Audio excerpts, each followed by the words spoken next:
This conference will now be recorded.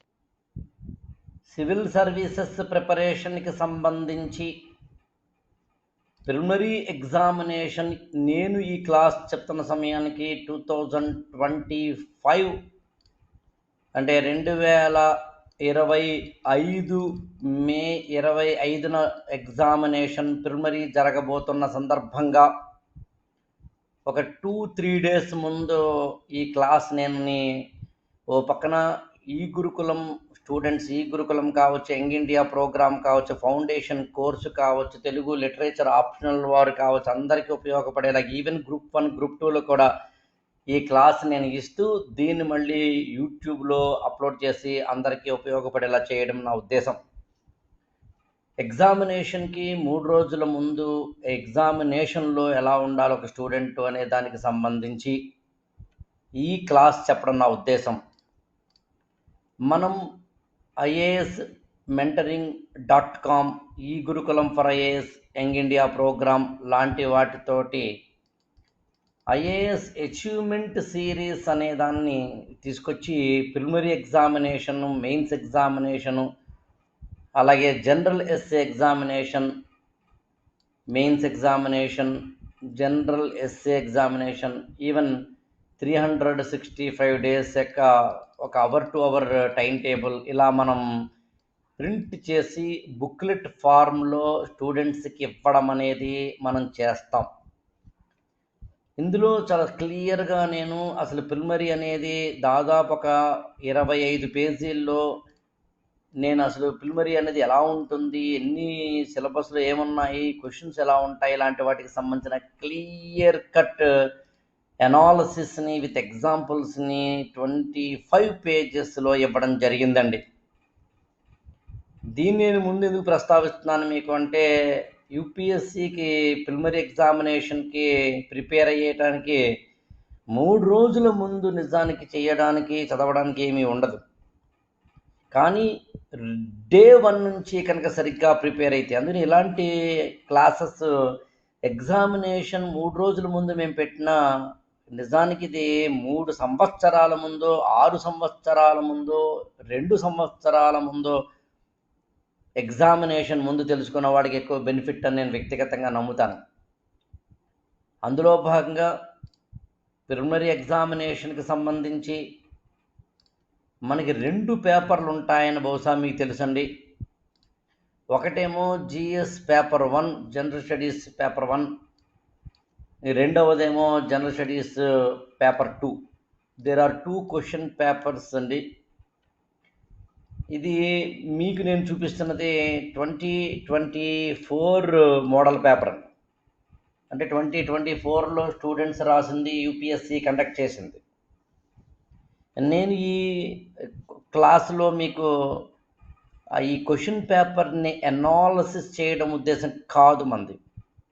We are going to give an analysis on the strategies to apply in the examination hall, or at least examination 3 రోజులు ఉందనగా. ఇక్కడ 2 question papers ఉంటాయండి. 2 question papers యొక్క హిందీలో instructions ఏమో booklet cover పేజీలో ఉంటుంది రెండిటికి కూడా. దాదాపుగా ఒక 50 పేజెస్ బుక్లెట్ మీకు క్వశ్చన్ పేపర్గా ఉంటుందండి. 50 పేజీల బుక్లెట్ మీ చేతిలో 2 గంటల టైంలో రాయాలి అనడం మామూలు విషయం కాదు. ఈ ఇన్స్ట్రక్షన్స్ లాస్ట్ పేజీలో ఇంగ్లీష్లో ఉంటుందండి, ఫస్ట్ పేజీలో హిందీలో ఉంటుంది. మనకి హిందీ ఎలాగో అర్థం కాదు కాబట్టి నేను ఏం చేశానంటే డైరెక్ట్గా లాస్ట్ పేజీకి వెళ్ళి ఇంగ్లీష్ని ఓపెన్ చేశానండి. ఫస్ట్ అండ్ ఫార్మోస్ట్ ఏంటంటే, మీరు ఎగ్జామ్ హాల్లోకి వెళ్ళిన తర్వాత టైం స్టార్ట్ అయిన అప్పుడు మీకు ఈ బుక్లెట్ని మీ చేతిలో పెడతారు. But you should not open the booklet immediately. అంటే ఎంత కాదనుకున్నా డిస్ట్రిబ్యూట్ చేయడానికి ఒక 5 నిమిషాలు 10 నిమిషాలు ఉంటుంది కాబట్టి 10 మినిట్స్ ముందు వాళ్ళు ఇచ్చిన మీరు వెంటనే ఓపెన్ చేయడానికి లేదు. It is sealed. వాళ్ళు చెప్తారు you are told to so, ఎప్పుడు చెప్తే అప్పుడు ఏబిసిడి అని 4 రకాల కోడ్లతోటి కూడిన టెక్స్ట్ బుక్లెట్స్ ఉంటాయండి ఇక్కడ. మీకు ఏ రావచ్చు, లేదా బి రావచ్చు, లేదా సి రావచ్చు, లేదా డి రావచ్చు. మీ పక్కవాళ్ళు మీకు ఏ వచ్చిందంటే మీ పక్కవాడికి బి వస్తుందండి, ఆ పక్కవాడికి సి వస్తుందంటే ఆ పక్కవాడికి డి వస్తుందండి. అసలు ఈ సిరీస్ ఆఫ్ బుక్లెట్ సిరీస్ వేయడానికి కారణం అదే. పక్క పక్కనే మీరు ఉన్నారు కాబట్టి అందరికీ ఒకటే బుక్లెట్ వస్తే కనుక చూసి కాపీ చేసే అవకాశం ఉంది కాబట్టి. అందుకని అలా అనుకున్నప్పుడు బుక్లెట్లని ఇక్కడ మారుస్తారు కాబట్టి ఏబిసిడి సిరీస్ వస్తాయండి. మీరు ఏ సిరీసా, బి సిరీసా, డి సిరీసా కూడా important. You have to mention. అందుకు నేను కోడ్ ఆఫ్ ద బుక్లెట్ చెప్పడం ఉద్దేశం. ఇంకా జనరల్ స్టడీస్ పేపర్ 1 అండి. అలాగే మీకు general studies paper 2. General studies paper 2ని మనం సీసాట్ పేపర్ అని పిలుస్తామండి. నేను ఈ క్లాస్లో సీసాట్ పేపర్ గురించి ఎక్కువ మాట్లాడను, బట్ ఐ విల్ ఎక్స్ప్లెయిన్ అని కొద్దిగా. బట్ ఎక్కువగా నేను జిఎస్ పేపర్ 1 గురించి ఎక్కువ మాట్లాడతాను. జిఎస్ పేపర్ 1 మీకు మ్యాక్సిమం మార్క్స్ 200 అండి. మీకు ఇవ్వబడిన టైం 2 అవర్స్. 2 అవర్స్లో 200 మార్కులకి మీరు ఎగ్జామ్ పేపర్ రాస్తున్నారు. ఇది మల్టిపుల్ చాయిస్ అంటే అర్థం ఏబిసిడి అని ఉండే, లేదా 1 2 3 4 అని ఉండేది యాక్చువల్గా. ఇది లాస్ట్లో మీకు స్పేస్ ఫర్ రఫ్ వర్క్ అని, స్పేస్ ఫర్ రఫ్ వర్క్ కూడా ఇస్తాడు. మీరు గుర్తుంచుకోండి, మీరు చివరిలో దాదాపు ఒక 4-5 పేజీలు రఫ్ వర్క్ ఉంటుంది కాబట్టి మీరు ఈజీగా ఏవైనా లెక్కలు వేయాలన్నా, డౌట్లు వస్తే చదువుకోవాలన్నా, ఇతరత్రా వాటికన్నా 100 క్వశ్చన్స్ ఉంటాయండి. ఐ రిపీట్ ఇట్, 100 క్వశ్చన్స్ ఉంటున్నాయి, కానీ 200 మార్క్స్ ఉంటున్నాయి, కానీ 2 అవర్స్ ఉంటున్నాయి. అంటే 100 క్వశ్చన్స్కి ఈచ్ క్వశ్చన్కి 2 మార్కులు చొప్పున 200 మార్క్స్ ఉంటున్నాయి. అంటే మీరు ఒక క్వశ్చన్కి అటెంప్ట్ ఇస్తున్నారంటే 2 మార్కులు తెచ్చుకుంటున్నారని అర్థం. అలాగే 2 అవర్స్ అంటే 120 మినిట్స్ అండి. 120 మినిట్స్లో మీరు 100 క్వశ్చన్స్ని అటెంప్ట్ చేయాలి. 100 క్వశ్చన్స్ని మీరు అటెంప్ట్ చేయాలి అంటే అర్థం, ఒక క్వశ్చన్కి మీకు ఆ సటీట్గా 1 నిమిషం మీద 20 సెకండ్లు దొరుకుతుంది అని అర్థం అండి.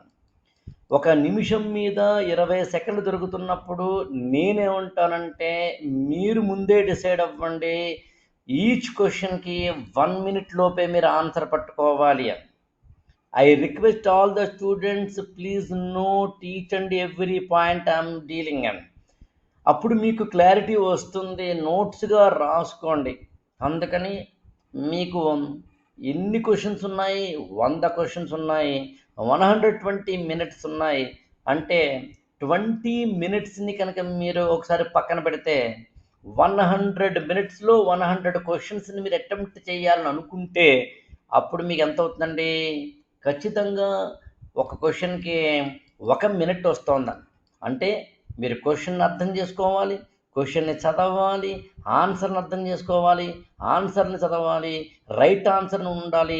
ఈ రైట్ ఆన్సర్ని మళ్ళీ మీరు బబులింగ్ చేయాలి, ఆన్సర్ షీట్ ఇస్తాడు మీకని. ఇది ఓన్లీ టెక్స్ట్ బుక్లెట్. ఈ బుక్లెట్ మరి ఇంటికి తెచ్చేసుకుంటారు మీరు, కానీ ఆన్సర్స్ కూడా మీరు ఆన్సర్ షీట్ ఇస్తాడు, దాని మీద బబులింగ్ చేయాలి. అది మీరు ఎగ్జామ్ హాల్లో చేస్తారు. సో బబులింగ్ చేసి అంతా అయ్యేసరికి 1 మినిట్లో అయిపోవాలి అంటే మీరు ఎంత చాకచక్యంగా ఉండాలో చూడండి. అలా అని టెన్షన్ పడద్దు. 20 మినిట్స్ని ఎందుకు నేను గ్రేస్ పీరియడ్గా పెట్టుకోమన్నాను అంటే ఒక్కసారి చూడండి, ఇది first instruction is very important. అందునే అది ఏదో ఏమంటుందనంటే ఎంత బ్లాక్ లెటర్స్గా ఇవ్వడం జరిగింది, క్యాపిటల్ లెటర్స్లో ఇవ్వడం జరిగింది. Immediately after the commencement of the examination you should check that this test booklet does not have any unprinted or torn or missing pages or items etc. If so, get it replaced by a complete test booklet. This is very important.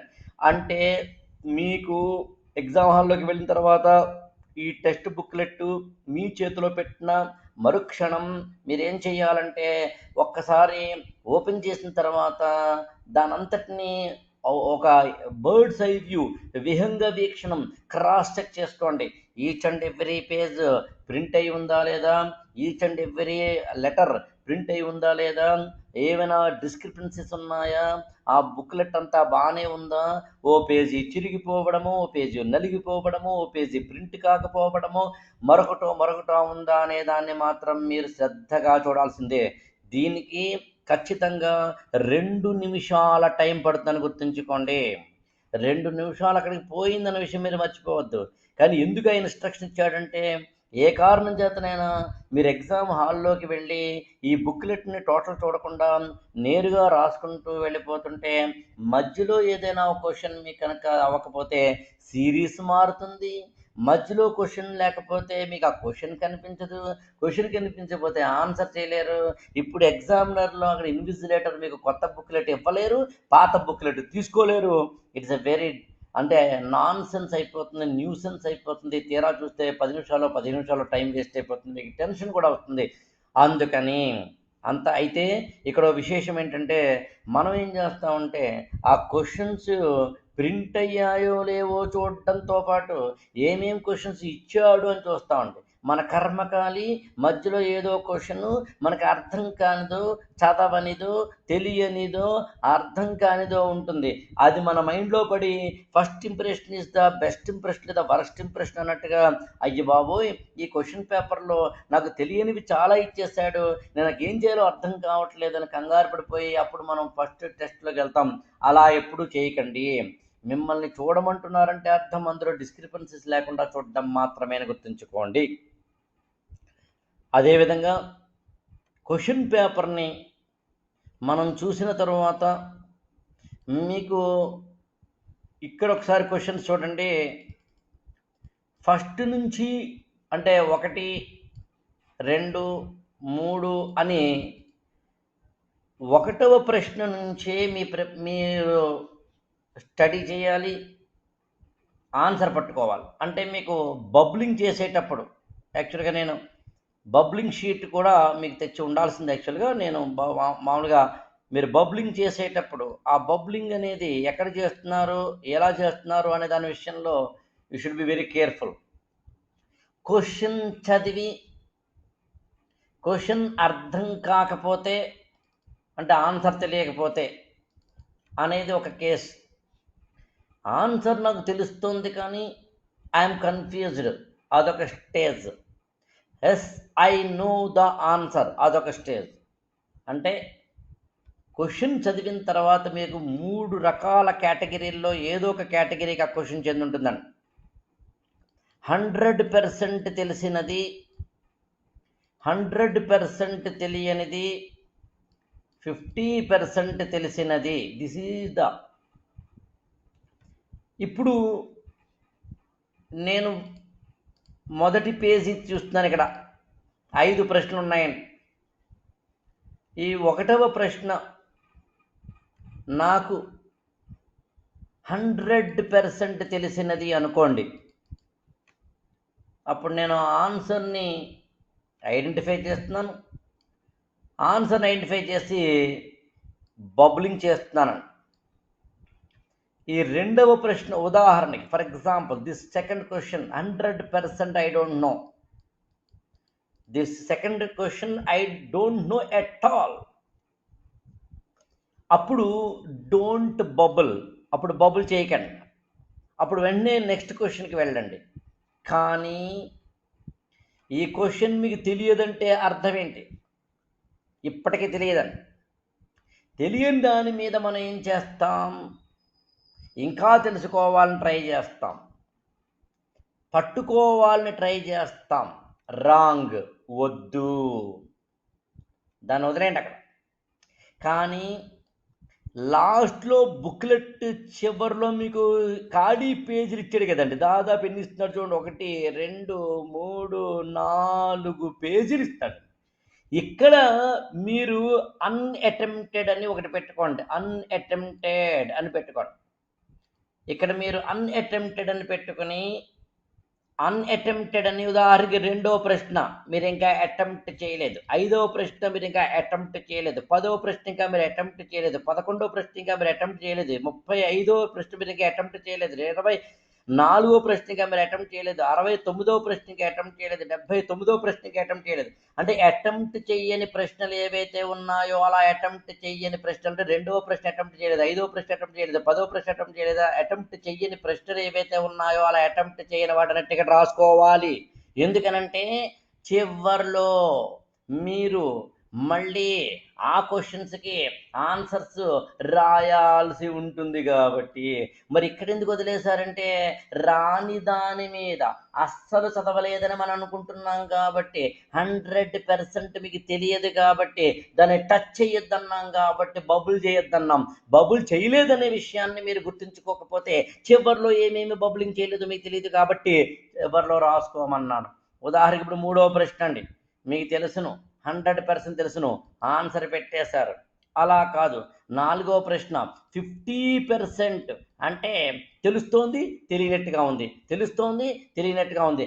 అలాంటి వాటిని కూడా I repeat, అలాంటి వాటిని కూడా bubbling చెయ్యకండి. మళ్ళీ back to the ఈ last పేజెస్లో ఉన్న empty పేజెస్లోకి వెళ్ళండి. ఇందాకన అన్అటెంప్టెడ్ క్వశ్చన్స్ అండ్ నెంబర్స్ రాశారు, ఇప్పుడు 50% అనే వాటికి సంబంధించిన క్వశ్చన్స్ రాయండి. అంటే నెంబర్స్ అనమాట. 4 నాకు తెలుసును కానీ తెలియదు, 12 నాకు తెలుసును కానీ తెలియదు, 23 నాకు, అలా ఇక్కడ రాయండి.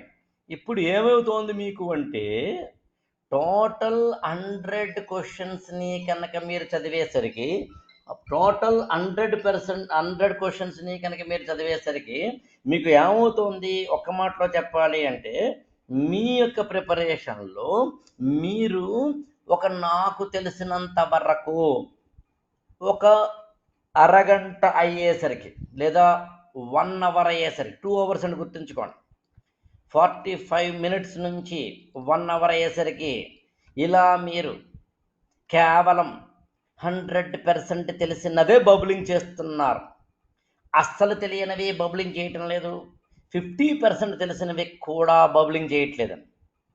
అప్పుడు ఏమవుతుంది, మీకు 1 అవర్లో 100 క్వశ్చన్స్ని మీరు చదివేశారు, కానీ బబులింగ్ చేయడం మాత్రం కొన్నే చేశారు. నాకు తెలిసి ఒక స్టూడెంట్ ఎక్స్ట్రీమ్లీ గుడ్గా కనుక చదివితే, ఐ రిపీట్ అండి, ఎక్స్ట్రీమ్లీ గుడ్గా కనుక చదివితే అంటే బాగా చదివితే, స్టూడెంట్స్ 3 రకాలు ఉంటారు. విపరీతంగా చదివిన స్టూడెంటు, అస్సలు చదవని స్టూడెంటు, చదవని స్టూడెంట్. అంటే ఈ ఏడాది ఎలాగైనా పాస్ అవ్వాలి అనుకునే స్టూడెంటు, పాస్ అయితే పాస్ అవుతుంది సార్ అనుకునే స్టూడెంటు, నేను అసలు చదివితే కదండి ఎగ్జామ్ ఎలా ఉందో చూద్దామని రాస్తున్నాను అనే స్టూడెంట్స్. ఈ వీళ్ళల్లో నేను మాట్లాడుతున్నది బాగా చదివిన స్టూడెంట్స్. బాగా చదివిన స్టూడెంట్స్ కంటే జనరల్ స్టడీస్లో 100 క్వశ్చన్స్కి కాస్త అటు ఇటుగా 40 క్వశ్చన్స్ 100% డ్యామ్ షూర్గా తెలిసిన ఉంటాయి. అవండి 40 అంటే చాలా ఎక్కువ, గుర్తుంచుకోవాలి మీరు. అదేంటి సార్ 40 అంటున్నారంటే, 40 అంటే 80 మార్క్స్ అండి. ఎట్టి పరిస్థితుల్లోని అస్సలు తెలియనివి ఖచ్చితంగా, అంటే ఈ ప్రపంచంలో అసలు వినలేదేమో అన్నవి 20 ప్రశ్నలు ఉంటాయి. అంటే టఫెస్ట్ పేపర్ అయితే, లేకపోతే 15 అని. సో 20 క్వశ్చన్స్ మీకు అస్సలు అర్థం కాని 100% తెలియనివ్వండి. ఇంకెన్ని మిగిలినాయండి, ఇంకొక 50% అండి విన్నట్టుగా ఉంటుంది, చదివినట్టుగా ఉంటుంది, అర్థమైనట్టుగా ఉంటుంది, కానీ అర్థం కాదు. ఈ ప్రాసెస్లో ఒక స్టూడెంట్గా మీకు బాగా చదివి ఎలాగైనా సరే ఏడాది ఎగ్జామినేషన్ పాస్ అవ్వాలనుకున్న స్టూడెంట్కి బబ్లింగ్ మొదటి 1 అవర్ లేదా 45 మినిట్స్లో 40 ప్రశ్నలు అయిపోతాయి. ఐ రిపీట్, 40 క్వశ్చన్స్ ఏమంటే ఇది మీకు అర్థం కాకపోతే కంగారు పడకండి, నేను కొంచెం కాలిక్యులేషన్ చేసి చెప్తున్నాను. ఎవరికైనా ఏ కారణం చేతనైనా అర్థం కాకపోతే మన ఈ గురుకులం స్టూడెంట్స్ అయితే మన ఆఫీస్ నెంబర్కి ఫోన్ చేస్తే నేను చాలా కూల్గా మీకు ఎక్స్ప్లెయిన్ చేస్తా, డోంట్ వరీ. మన మెంటరింగ్ ప్రోగ్రాంలో మనం చేసే ప్రధానమైనది అదే. ఇప్పుడు చూడండి, 40 ప్రశ్నలేమో 100% బబ్లింగ్ అయిపోయినాయి, ఇంకా 60 ప్రశ్నలేమో బబ్లింగ్ చెయ్యలేదు. ఇప్పుడు ఏం చేస్తారంటే మీరు మళ్ళీ క్వశ్చన్ పేపర్ చదవడం 50% అవకాశం ఉన్న క్వశ్చన్స్ తీసుకుంటారు. ఇందాక మనం రాసాం కదండి, గుర్తుండే ఉంటుంది మీకు. ఇందాక మనం రాసాం, ఇక్కడ రాసుకున్నాం ఆల్రెడీ 50% క్వశ్చన్స్. ఇప్పుడు ఈ 50% నెంబర్స్ అన్నిటికీ వెళ్తాం మనం అండి. ఈ 50% నెంబర్ క్వశ్చన్స్కి వెళ్తాం మనం. వెళ్ళి ఏం చేస్తామండి, అప్పుడు ఆలోచించడం మొదలు పెడతాం. మనం ఎక్కడ చదివాము ఇది, అందులో ఏమేమి ఉండవచ్చు. ఇలాంటి చోట 3 రకాలైన టెక్నిక్స్ వాడాలండి. టెక్నిక్ నెంబర్ 1 ఎలిమినేషన్ ప్రాసెస్ అండి. ఎలిమినేషన్ మెథడ్ అనేది ఇచ్చిన 4 ఆప్షన్స్లో తెలియనివి ఏంటో, రాంగ్ ఏంటో పట్టుకోవడం అండి. రాంగ్ నుంచి రైట్కి వెళ్ళడం అండి. నేను మాట్లాడుతుంది 50% అవకాశం ఉన్న చోట. రెండవదండి, ఆ ఆన్సర్స్, ఆ క్వశ్చన్స్ చదవడం 2 to 3 టైమ్స్ చదివి లాజిక్ని పట్టుకుని గెస్ చేయడం అండి. నేను ఇలాంటివి ఇక్కడ ఈ క్లాసులో చెప్పలేకపోతున్నాను, కానీ ఈ గెస్లు, ఎలిమినేషన్లు అనేవి వేరియస్ క్లాసెస్లో చెప్తాం. అసలు అవన్నీ చెప్పడమే కోచింగ్. నిజానికి కోచింగ్ అంటేనే అర్థం అదండి. అందుకని ఇప్పుడు మళ్ళీ నేను గెస్ అంటే ఏంటి, ఎలిమినేషన్ అంటే ఏంటి చెప్పాలి అంటే ఈ క్లాస్ కాదు. I have taken already such classes అండి. ఎలిమినేషన్ అనేది ఒక మెథడాలజీ అండి. Weapon number 1. Weapon number 2, reading 2 to 3 times the question, guessing the right answer and that is called 6th sense and. అక్కడే కాంప్రహెన్షన్ అంటాం. ఒక విషయాన్ని నువ్వు ఎలా అర్థం చేసుకున్నావు, అక్కడే కాన్సెప్చువల్ లెర్నింగ్, అక్కడే కోచింగ్, అక్కడే మెంటార్, అక్కడే నీ ప్రిపరేషన్ నిన్ను కాపాడుతోంది. ఎన్సీఆర్టీల్ని, బేసిక్స్ని, లేయర్ బై లేయర్ లెర్నింగ్ని ఎందుకు మేము చదవమంటాం, ఎందుకు గొంతు చించుకుంటాం అన్నది నీకు అక్కడ అర్థమవుతుందండి. ఆ రోజున ఎగ్జామ్ హాల్లో తెలుస్తుంది, అరే ఎప్పుడో ఆకలిసారి చెప్పారు కదా. సో అందుకని గెస్ చేయడం అనేది ఒక ఆర్ట్. ఇక మూడవది very very very important point అండి, కనెక్టింగ్ ద క్వశ్చన్స్ అని, inter connection of the questions అని ఒకటి ఉంటుందండి. Inter connector of the questions అంటే అర్థం ఏంటంటే, మీకు ఇవ్వబడిన క్వశ్చన్ పేపర్లో మీకు ఏదైతే క్వశ్చన్ పేపర్ ఇచ్చారో అదే క్వశ్చన్ పేపర్లో ఒక దానికి ఇంకొక దానికి మీకు ఒక మాటలో చెప్పాలి అంటే ఒక క్వశ్చన్కి ఇంకో క్వశ్చన్కి మీకు ఇంటర్ కనెక్షన్ ఉంటుందండి. అంటే జాగ్రఫీ క్వశ్చన్స్ ఎక్కడైతే ఉన్నాయో ఆ జాగ్రఫీ క్వశ్చన్స్లో ఇంటర్ కనెక్షన్ ఉంటుంది. అది చాలా పట్టుకోవడం చాలా కష్టం. అవి నేను ఓల్డ్ క్వశ్చన్ పేపర్ అనాలిసిస్ అని అసలు 120 క్వశ్చన్స్ని మనం ఇస్తాం, సరే 120 వీడియోస్ మనం ఇస్తాం, ఇంకా ఎక్కువే యాక్చువల్గా. అందులో నేను కొన్ని 100 సార్లు చెప్పుంటానండి ఆ ఇంటర్ కనెక్షన్ అనేది. ఆ ఇంటర్ కనెక్షన్ చేయడం కొంచెం కష్టమైనా కానీ చేస్తే మాత్రం చాలా బాగుంటుందండి.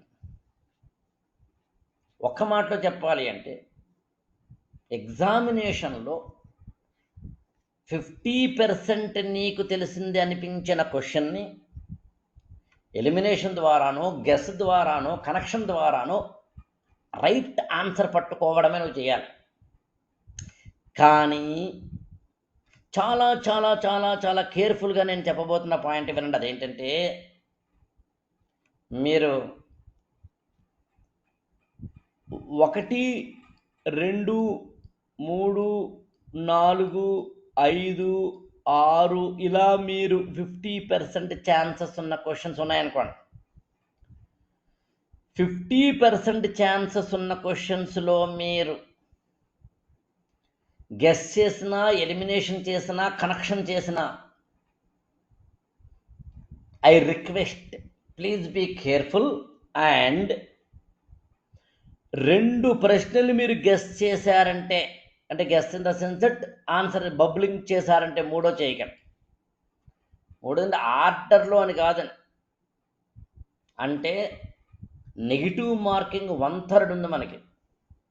1/3 నెగిటివ్ మార్కింగ్ ఉంటుంది కాబట్టి గెస్సింగ్ చేసేటప్పుడు మీరు అన్నీ గెస్ చేసుకుంటూ వెళ్ళిపోయి బబ్లింగ్ చేస్తే ఎక్కువ నెగిటివ్ మార్కింగ్ వచ్చే అవకాశం. అంటే నెగిటివ్ మార్కింగ్ని తగ్గించుకోవడం కూడా ఇంపార్టెంట్. లేకపోతే మనం ఇందాకని పెట్టిన 40లో మళ్ళీ నెగిటివ్ పడిపోతుంది కదా. అందుకని నెగిటివ్ మార్కింగ్ అనేది ఉంది కాబట్టి 1/3 కాబట్టి, అంటే 3 రాంగ్ ఆన్సర్లు పెడితే ఒక క్వశ్చన్ ఎగిరిపోయిందండి. అంటే ఒక మార్క్ పోయింది, అంటే క్వశ్చన్ పోయింది. అలా అనుకున్నప్పుడు మీరు గెస్ చేస్తూ చేసేవి 2 ఉండాలి, మూడోది అయి ఉండకూడదని. ఇవి కూడా నేను మన క్లాసుల్లో 122 వీడియోస్లో, ఇతరత్ర వీడియోస్లో కూడా ఎప్పటికప్పుడు చెప్పిన సందర్భాలు ఉంటాయి. నేను అదే అంటాను, క్లాసులు శ్రద్ధగా వినండి. నేను ప్రతి చాప్టర్ చెప్పేటప్పుడు దాదాపుగా ఓల్డ్ క్వశ్చన్స్ కూడా చెప్పడం అనేది మనకు అలవాటు. సో ఈ ప్రాసెస్లో ఇప్పటికి మీకు 1 అవర్లో 40 క్వశ్చన్స్ దాదాపుగా డైరెక్ట్ ఆన్సర్లు పెట్టగలిగారు. తర్వాత ఇంకొక 20 మినిట్స్లో ఇప్పుడు మనం చెప్పిన 50% క్వశ్చన్స్ని గెస్ చేసి పెట్టారు. ఇక మిగిలినవి ఏంటంటే అన్అటెంప్టెడ్ ప్రశ్నలు మిగిలినాయని మీరు గమనించే ఉంటారు. అన్అటెంప్టెడ్ ప్రశ్నలు ఇందా అనుకున్నాం కదండి, అన్అటెంప్టెడ్ ప్రశ్నలు. అన్అటెంప్టెడ్ ప్రశ్న అంటే తెలుసా మీకండి? 100% మీకు తెలియదు. ఇవి కూడా అన్అటెంప్టెడే, కానీ ఎగ్జామ్ అయ్యే సమయానికి అటెంప్ట్ చేస్తున్నారు మీరు, అందుకని అన్అటెంప్టెడ్ అనే పదం వాళ్ళది. ఈ అన్అటెంప్టెడ్లో టైం దొరికితే, టైం మిగిలితే తెలుస్తుంది అనుకుంటే ఆ అన్అటెంప్టెడ్లో ఆన్సర్ని ఇందాకన 50% లాగానే గెస్ చేస్తారు, ఇంటర్ కనెక్షన్ చేస్తారు, 2-3 సార్లు చదువుతారు, ఎలిమినేషన్ ప్రాసెస్ పాటిస్తారు. ఏం చేస్తారో తెలియదు కానీ చేయండి. కానీ గుర్తుంచుకోండి, ఒకవేళ ఏ కారణం చేతనన్నా తెలియకపోతే మాత్రం వీటిని అటెంప్టే చేయకండి. అటెంప్టే చెయ్యకుండా కూడా బయటకు వచ్చే అవకాశం ఉన్న క్వశ్చన్స్ కాబట్టి వీటిని అన్అటెంప్టెడ్ అన్నానని గుర్తుంచుకోండి. అదేంటి సార్ అటెంప్ట్ చేయొద్దంటారేంటి అంటే, తెలియని వాటిని అటెంప్ట్ చేసి వచ్చే మార్కులను కూడా నెగిటివ్ మార్కింగ్లో పోగొట్టుకోవడం కన్నా అటెంప్ట్ చేయకపోవడం మిన్న కదా. అందుకని in a nutshell, in the final analysis, you are able to find right answers without having any hesitation or doubt, even in the single stroke. That is 40 questions, that means 80 marks. But around 40 questions there are, you are not able to find the answer in the first reading itself. Hence you are giving 3-4 readings within the permitted time, and you are going to get among them 30 only. 30 questions మాత్రమే మీరు attempt చేస్తున్నారు, గుర్తుంచుకోండి. అందులో అన్నీ right అవ్వాలి లేదు. అందులో 50% chance కాబట్టి 15 క్వశ్చన్స్ అవుతాయి. అంటే 15 క్వశ్చన్స్ ఈజ్వల్ టు 2 మార్క్స్ అంటే 30 అండి, అంటే 110 అండి. అప్పటికే నువ్వు పాస్ అయిపోతున్నావు. ఎందుకు అనవసరంగా అన్అటెంప్టెడ్ క్వశ్చన్స్ 20 విడిచిపెట్టు, లేకపోతే 20 నెగిటివ్ మార్కులు ఏర్పరచుకుంటున్నావు. 20 కాదులేండి, ఇంకా తక్కువే, బట్ అయినా ఇక్కడ ఏమవుతుంది, అప్పుడు 110లోంచి పడిపోతుంది. 110లోంచి పడిపోతే ఏమవుతుంది, ఉన్నది పోతుంది అన్న సామెత అవుతుందండి. అందుకని please understand this. In the లాస్ట్గానండి క్వశ్చన్స్ 3 రకాలండి.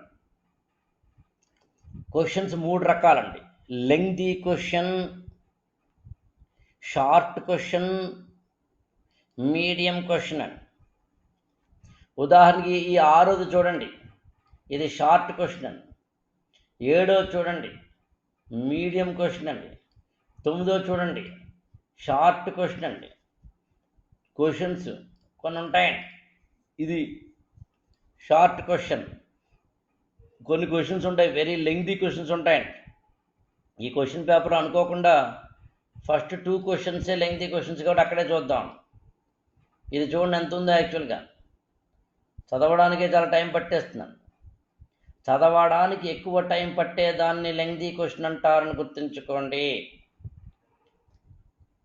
ఆప్షన్స్ రెడీమేడ్గా ఉండి ఇస్తే దాన్ని షార్ట్ క్వశ్చన్ అంటారని గుర్తుంచుకోండి.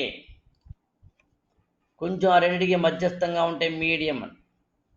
ఇప్పుడు మీరు కనుక మొదటి 5 ప్రశ్నలు కనుక చూసినట్లయితే ఇదేమో లెంగ్దీ అండి, ఇదేమో లెంగ్దీ అండి, ఇది షార్ట్ అండి, ఇది షార్ట్ అండి, ఇది అఫ్కోర్స్ షార్టెస్ట్ అండి, ఇది మీడియం అండి, ఇది షార్ట్ అండి, ఇది షార్ట్ అండి, ఇది షార్ట్ అండి, ఇది షార్ట్ అండి. ఇంకా చెడ్డది మీడియం అనొచ్చు. షార్ట్ అండి, షార్ట్ అండి, షార్ట్ అండి, మీడియం అండి, మీడియం అండి, మీడియం అండి. ఎందుకు ఇలా చెప్తున్నానంటే ఇది లెంగ్దీ అండి, గుర్తుంచుకోండి. షార్ట్ క్వశ్చన్కి, లెంగ్దీ క్వశ్చన్కి, మీడియం క్వశ్చన్కి నువ్వు ఒకే టైం ఇవ్వద్దు.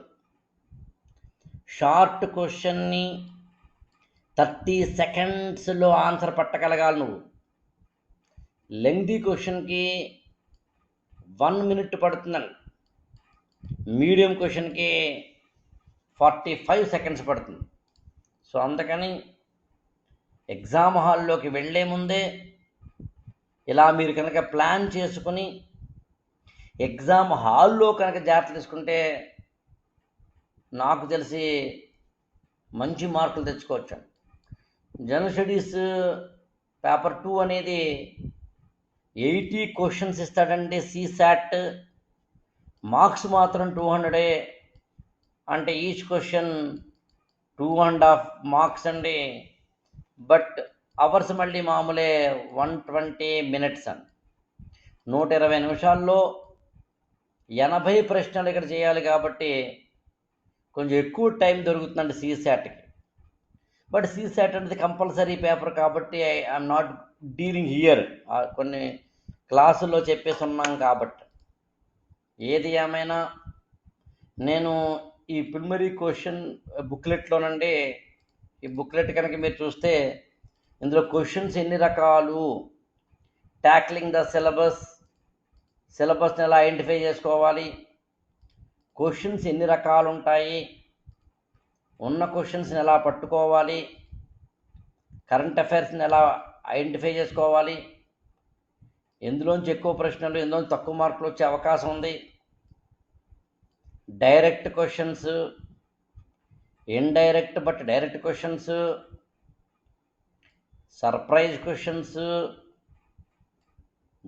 డెడ్యూసిబుల్ questions, easy but tricky questions, looks tricky but easy questions